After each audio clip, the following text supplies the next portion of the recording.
Hey everybody, it's Jack and Dan. And today we're going to talk about antioxidants. That's right, we're going to talk about spices. We make our own pumpkin pie spice. Antioxidants are high in lots of things that we eat, fruits and vegetables and things like that, right?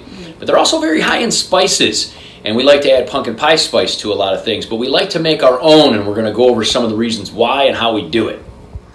What are some of the things we like to put our pumpkin pie spice in, dude? Coffee grounds, oatmeal, you know, that kind of things. You can do pancakes even if you want. Right, put it in pancake, maybe put it in anything. We tend to use it quite a bit. Usually we buy these sorts of things. We buy like these kind of Simply Organic. You can buy them in the store. You can order them online. The problem with pumpkin pie spice, and I don't even have one of them, is you get this tiny little container about, half this size, and they charge you a lot for it. And we like to use a lot of pumpkin pie spice. So The other thing is usually there's an ingredient missing.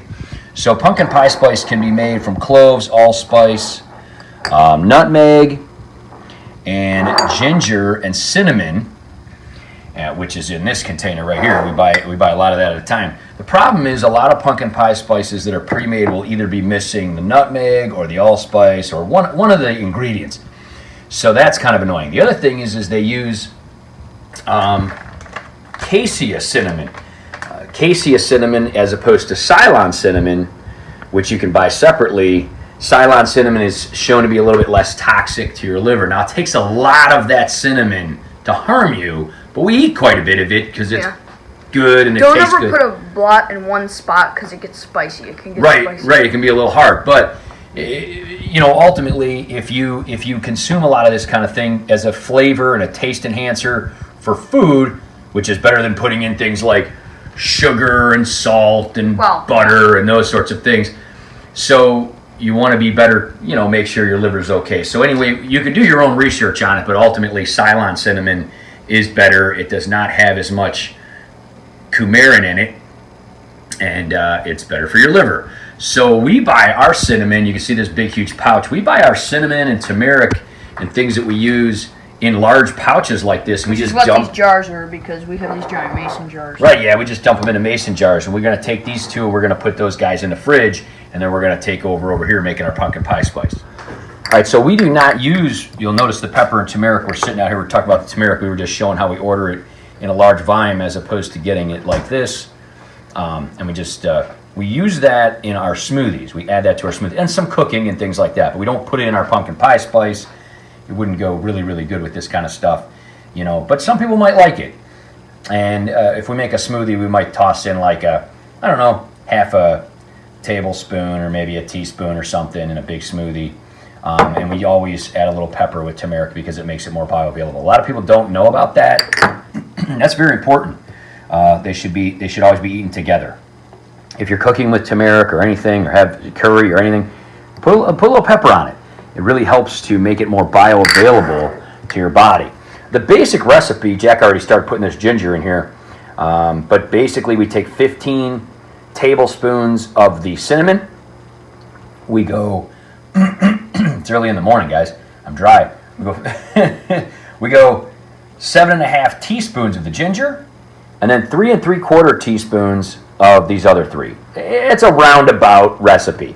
You can kind of titrate it to be the way you want it to be, but that's how we do it. We do not get large quantities of these guys because we just use such a small amount of them because they are so incredibly potent. All of these spices, super high in antioxidants.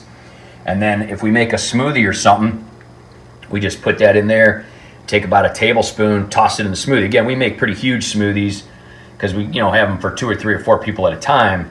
So we just take a whole tablespoon in there, bam. And if we're doing like a bowl of,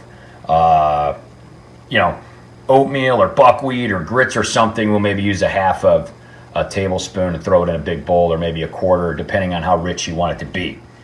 So obviously there's 3 teaspoons in a tablespoon, so you don't have to count out like 7.5. So the ginger, we put in the 2 tablespoons and then 1 more teaspoon, and then we have the halves and quarters here. So we went, 7.5.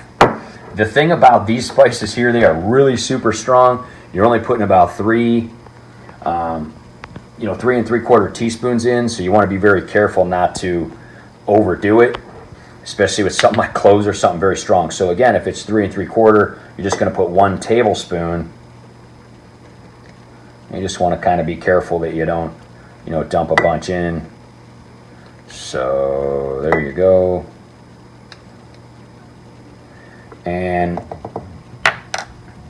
with these little guys then, you can kind of scoop out the rest. So that's 3 1/2, and then 3 3/4. Again, it doesn't have to be perfect, guys. You're just trying to get that basic recipe. So we're going to put in the allspice and nutmeg now. So you measure all those guys up here, and then you end up with this. Jeff's going to shake it up. Shake it up real good, man. That was good. Okay, so we shook that up real good, didn't we? Yes. Shook it like a Polaroid picture. Okay. What's it smell like? It smells good. Yeah, it smells like pumpkin. Pumpkin pie. It does, yes. So we put that in stuff. We put it in everything. We put it in a lot of things, really. And it's really, really awesome. Again, that'll last us a good month or 2. You can make a double batch and fill the whole thing up if you want. But we just do about a half batch at a time. We keep that in the fridge along with all the other spices and things like that. You know, once we open them and that, we put them in the refrigerator and keep them in jars and things like that. But, you know, look into this, guys. I mean, it's really good stuff. It's a much better flavor enhancer for things than sugar and all those non-nutritive sweeteners and all that kind of stuff. It's very natural and super, super high in antioxidants, guys. I mean, it's just unbelievable what a little bit of this can contain. And it's just really, really awesome. So give that a try if you haven't. We'll have the recipe in the description as well. It's really simple, and you can kind of manipulate it any way you want if you want to change it. So thanks for watching, guys. Enjoy your day. We'll see you next time. Bye-bye.